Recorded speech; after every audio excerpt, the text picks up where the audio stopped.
नमस्कार दोस्तों। तो कैसे हैं आप लोग?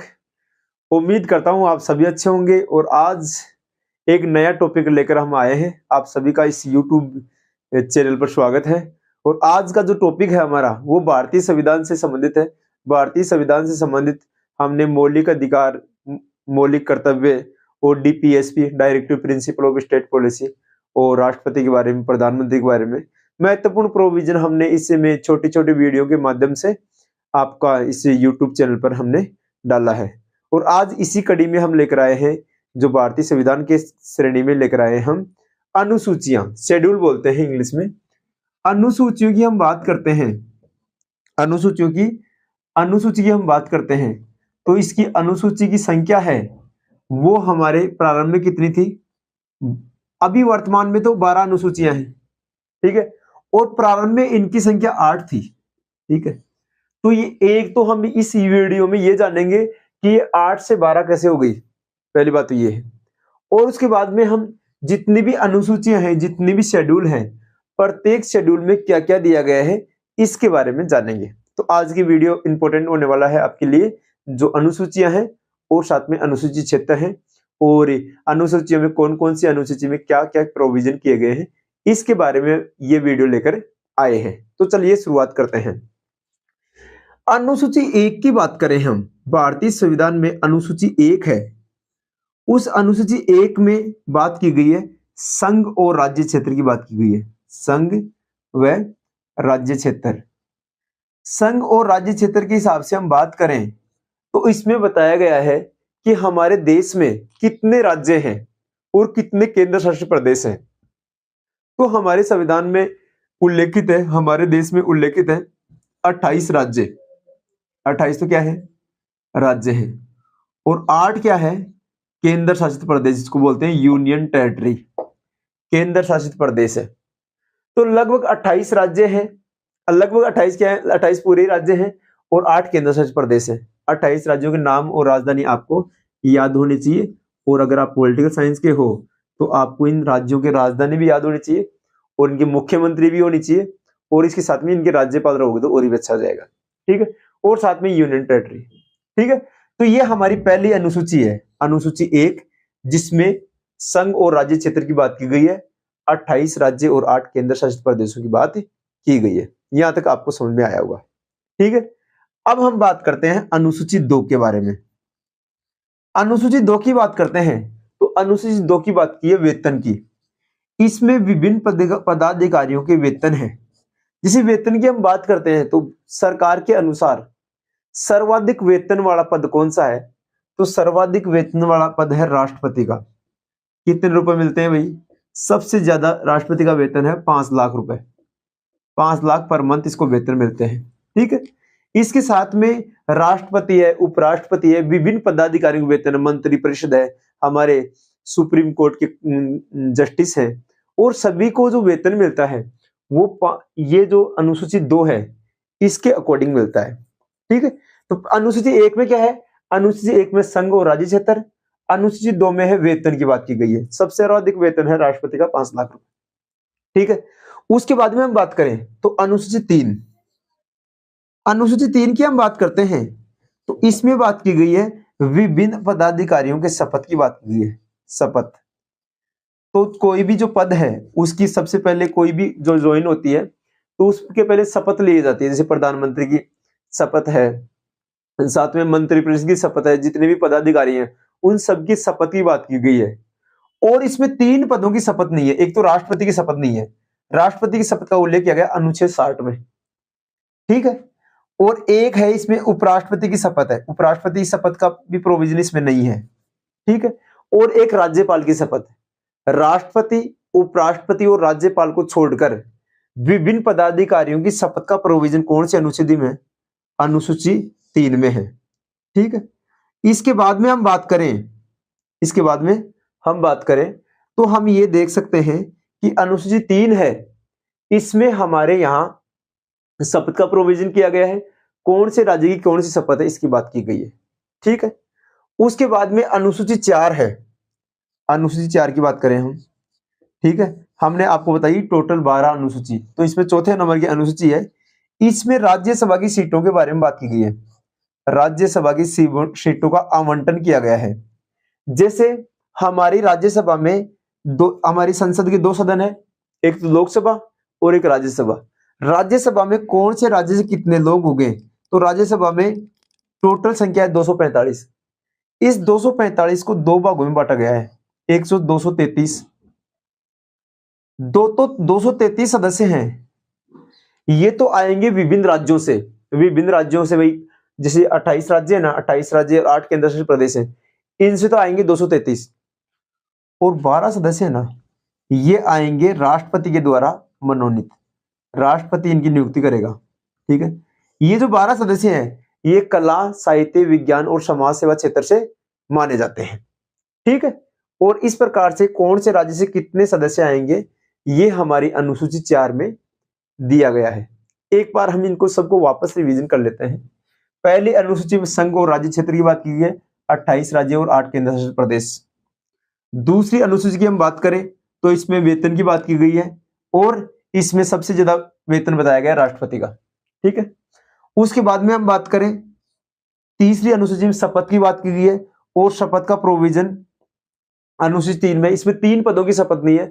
राष्ट्रपति पद की शपथ अनुच्छेद 60 में है, उपराष्ट्रपति की शपथ की पद अनुच्छेद 69 में है, और जो हमारा जो राज्यपाल है उसकी शपथ का प्रोविजन आर्टिकल 159 में है। तो इस प्रकार से तीनों पदाधिकारियों की जो शपथ है इसको इसमें नहीं बताया गया है और बाकी सबकी शपथ बताई गई है। और चौथा जो हमारी चौथी अनुसूची है इसमें राज्यसभा की सीटों का आवंटन किया गया है, कौन सी राज्य से कितनी सीटें होंगी, विशेषकर 233 सदस्य, बाकी 12 सदस्य तो राष्ट्रपति द्वारा मनोनीत होंगे। तो ये हमारी 4 अनुसूचियां थी। अब हम आगे चलते हैं 5वीं अनुसूची में। 5वीं अनुसूची की हम बात करें तो देखो हमारे यहाँ कैटेगरीज बांटी गई है, जैसे SC category, schedule caste, schedule tribe, OBC category, general category. ऐसे जो कैटेगरी है ना, इसमें SC ST जो शेड्यूल कास्ट और शेड्यूल ट्राइब है ना, इसके बारे में बात की गई अनुसूची 5 में। तो हम यहां लिख देते हैं अनुसूची 5। ठीक है, इसमें बात की गई है अनुसूचित जाति SC, शेड्यूल कास्ट और शेड्यूल ट्राइब के लिए विशेष प्रशासन का उल्लेख कौन करेगा, विशेष प्रशासन, इसका उल्लेख कौन करता है, विशेष प्रशासन का उल्लेख करेगा राष्ट्रपति। विशेष प्रशासन का उल्लेख राष्ट्रपति करेगा।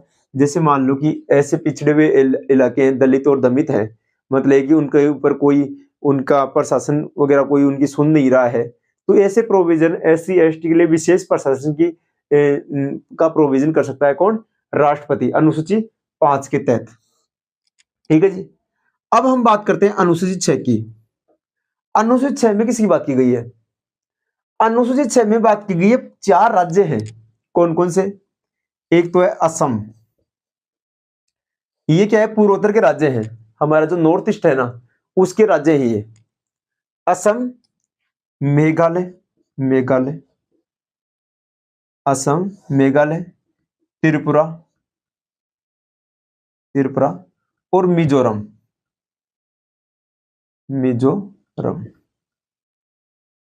असम, मेघालय, त्रिपुरा और मिजोरम, इसकी शॉर्ट फॉर्म भी हो सकती है AM, असम, मेघालय, त्रिपुरा, TM, तो AMTM इसकी फुल फॉर्म भी हो सकती है। तो आप ये देख सकते हो।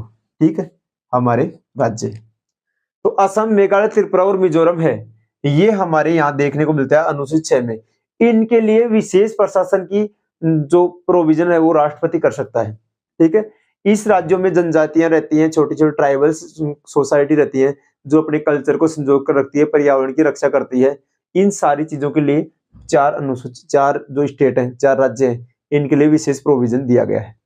ठीक है, ये अनुसूची 6 हो गई। अब बात करते हैं अनुसूची 7 की। अनुसूची 7 में 3 विषय बताए गए हैं। कौन कौन से, 3 सूचियां बताई गई है। संघ सूची में 97 विषय हैं। फिर बताया गया राज्य सूची, यहां लिख देता हूं राज्य सूची, इसमें 61 विषय बताए गए हैं। ये विषय क्या है, लगातार बढ़ते घटते रहते हैं, तो इनका ध्यान रखना। और तीसरी है समवर्ती सूची, समवर्ती सूची। समवर्ती सूची में किसकी बात की गई है? इसमें 47 विषय हैं। तो संघ सूची है ना, इसके ऊपर केंद्र सरकार कानून बनाती है। कौन? केंद्र सरकार। संघ सूची में केंद्र सरकार कानून बनाएगी, राज्य सूची के ऊपर राज्य सरकार कानून बनाएगी, ठीक है। और समवर्ती सूची पर केंद्र और राज्य दोनों कानून बनाएंगे। समवर्ती सूची के ऊपर केंद्र और राज्य दोनों कानून बनाएंगे, तो इस पर दोनों कानून बना देंगे, और राज्य सूची पर ओनली राज्य कानून बनाएगा। और सॉरी, संघ सूची के ऊपर केंद्र सरकार कानून बनाएगी, ठीक है। तो यहां तक आपको ये समझ में आया होगा। तो 5, इसको तीनों को वापस रिवीजन करते हैं। 5वीं अनुसूची में SC ST के लिए विशेष प्रशासन की व्यवस्था। 6ठी अनुसूची असम, मेघालय, त्रिपुरा और मिजोरम के लिए AM TM की व्यवस्था, इनके लिए विशेष प्रशासन की व्यवस्था करेगा राष्ट्रपति। 7वीं अनुसूची में 3 अनुसूचियां दे रखी है, संघ सूची, राज्य सूची और समवर्ती सूची। तो ये प्रोविजन दे रखा है। इस प्रकार से 4 अनुसूचियां हमने पहले पढ़ी और 3 ये पढ़ ली, 7 हो गई। 7 को रिवीजन करते हैं। पहली अनुसूची में संघ और राज्य क्षेत्र, जिसमें 28 राज्य और 8 केंद्र शासित प्रदेश। दूसरी अनुसूची में विभिन्न पदाधिकारियों के वेतन की बात की गई है। तीसरी अनुसूची में शपथ की बात की गई है। चौथी अनुसूची में राज्यसभा के सदस्यों का आवंटन की बात की गई है। 5वीं अनुसूची में SC ST के लिए विशेष प्रशासन की क्या करेगा? विशेष प्रशासन का प्रोविजन करेगा राष्ट्रपति। 6वीं अनुसूची में असम, मेघालय, त्रिपुरा और मिजोरम, ये 4 राज्यों के लिए विशेष प्रशासन की व्यवस्था करेगा राष्ट्रपति। और उसके बाद 7वीं अनुसूची में देखा हमने संघ सूची, राज्य सूची और समवर्ती सूची के रूप में विषयों को बांट रखा है। इस प्रकार से हमने 7 अनुसूची देख ली और अब आगे और हम देखते हैं 5 अनुसूचियां और रह गई। अब हम ये जो अनुसूचियां हैं, इनके लिए इनको हमारे संविधान, ये अनुसूचियों अगर आप पढ़ते हो तो इस हमारे संविधान के बारे में पूरी ब्रीफली जानकारी भी मिल सकती है। जैसे हमारी प्रस्तावना है और हमारी ये जो अनुसूचियां हैं, इनके बारे में हमारे संविधान के बारे में आपको जानकारी मिलती है। अब हम आज बात करते हैं अनुसूची 8 की। अब मैंने कहा था कि अनुसूची 8 है, प्रारंभ में 8 अनुसूची थी। तो ये अनुसूची पढ़ने के बाद में हमें पता लग जाएगा कौन से राज्य में कौन से, ये मूल जो संविधान में 8 अनुसूचियां हैं। ये जो 8वीं अनुसूची में, इसमें भाषा की बात की गई है। हमारी 8वीं अनुसूची में प्रारंभ में 14 भाषाएं थी, ठीक है, और प्रेजेंट में इसमें 22 भाषाएं हैं, ठीक है। जैसे 21वां संविधान संशोधन 1967 के तहत इसमें सिंधी भाषा को शामिल कर दिया गया। सिंधी भाषा 21वां संविधान संशोधन 1967, ठीक। उसके बाद में इसमें 3 संविधान संशोधन और किए गए। एक था 71वां संविधान संशोधन। कौन सा? 71वां संविधान संशोधन 1992। 3 भाषाएं शामिल की गई। कौन कौन सी? एक तो नेपाली,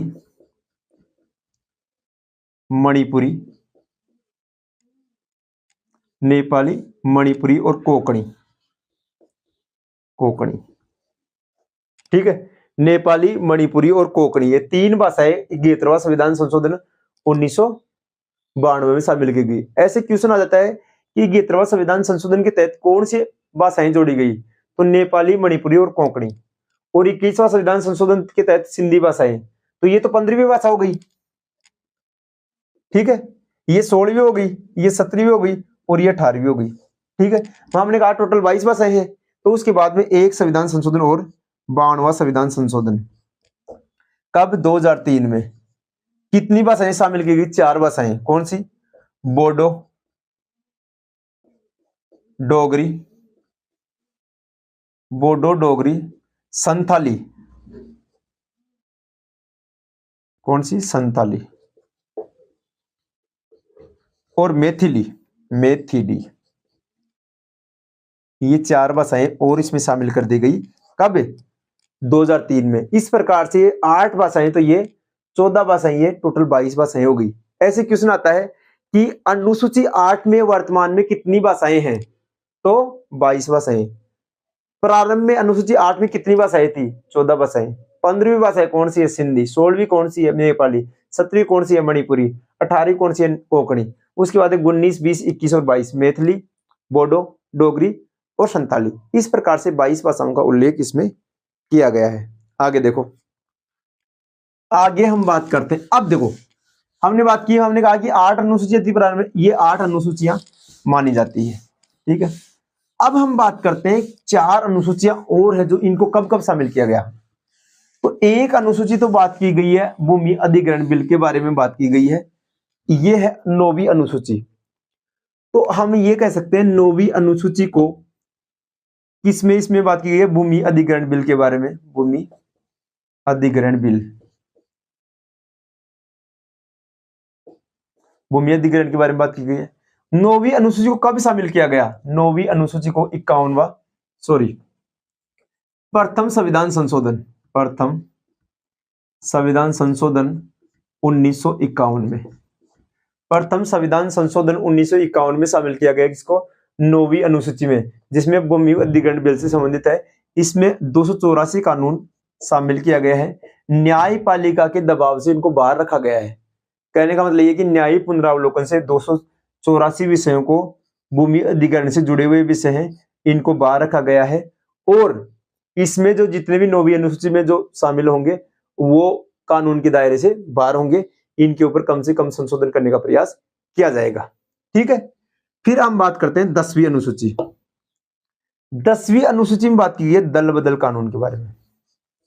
दल बदल कानून, दल बदल कानून क्या है, कोई भी सांसद और विधायक, ऐसे कह सकते हैं MLA और MP, मेंबर ऑफ पार्लियामेंट और मेंबर ऑफ लेजिस्लेटिव असेंबली, ये अगर जिस पार्टी से चुनाव, ये भी राजस्थान में 25 तारीख को चुनाव हुए, जिस पार्टी से ये जीत कर आएंगे 5 साल तक उसी पार्टी में रहेंगे, 5 साल तक उसी पार्टी में ये रहेंगे।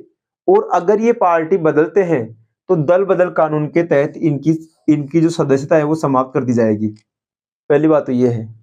और अगर किसी पार्टी के 2/3 सदस्य, अगर किसी पार्टी के 2/3 सदस्य एक साथ अगर कोई पार्टी चेंज कर सकते हैं तो ये कानून लागू नहीं होगा। वापस समझ लो, अगर किसी पार्टी के 2/3 सदस्य एक साथ पार्टी चेंज करते हैं, मतलब 30 सदस्य हैं टोटल किसी पार्टी में और 20 सदस्य एक साथ करते हैं, तो ये कानून लागू नहीं होगा। और अगर एक पार्टी का जो सदस्य, एक ही सदस्य है वो चेंज करता है, अगर एक जैसे मान लो कि 30 में से 2-3 जने क्या करते हैं, चेंज करते हैं, तो ये दल बदल का कानून लागू हो जाएगा। इसको कब शामिल किया गया हमारे संविधान में, 52वां, इसके लिए 52वां संविधान संशोधन किया गया। इसके लिए आया राम गया राम की स्टोरी भी फेमस है। 52वां संविधान संशोधन 1985, 52वां संविधान संशोधन 1985 के तहत दल बदल कानून की व्यवस्था को शामिल किया गया है हमारे संविधान में। अब आपको समझ में आ गया 10वीं अनुसूची। 11वीं अनुसूची किसके बारे में बात की गई है, 11वीं अनुसूची में बात की गई है हमारे दल बदल कानून के बारे में। ये तो हो गया दल बदल 10वीं अनुसूची। 11वीं अनुसूची में है पंचायती राज व्यवस्था के बारे में बात की है। हमारे स्थानीय स्तर के ऊपर देखो, पहले MLA और MP काम करते थे, स्थानीय स्तर के ऊपर कोई भी प्रशासन नहीं था, तो स्थानीय स्तर के ऊपर प्रशासन को बढ़ावा देने के लिए पंचायती राज व्यवस्था, पंचायतों का गठन किया गया, पंचायतों की व्यवस्था की गई। और इसको कब शामिल किया गया, इसको किया गया 73वां संविधान संशोधन 1992 के तहत। 73वां संविधान संशोधन 1992 के तहत हमारे संविधान में 11वीं अनुसूची जोड़ी गई। इसके तहत कितने विषय हैं, इसके तहत 29 विषय हैं जिनके ऊपर ग्रामीण प्रशासन, पंचायती राज व्यवस्था की का विषय दिए गए हैं। पानी के बारे में, पानी के बारे में, रोड के बारे में, शिक्षा और स्वास्थ्य के बारे में सारी चीजें दी गई है, ठीक है। अब हम बात करते हैं 12वीं अनुसूची की। 12वीं अनुसूची की बात करें तो इसमें बात की गई है नगर प्रशासन, नगर प्रशासन या नगर पालिका की बात की गई है। और इसको शामिल किया गया है 74वां संविधान संशोधन 1992 के तहत। 74वां संविधान संशोधन 1992 के तहत इसमें 18 विषय शामिल है। कितने विषय शामिल है, 18 विषय शामिल किए गए हैं। तो इस प्रकार से हमारी ये 12 अनुसूची हो गई। इन 5 जो 8 से लेकर 9 के 12 के बीच में जो अनुसूचियां, 4 अनुसूचियां वापस हम रिवीजन कर लेते हैं।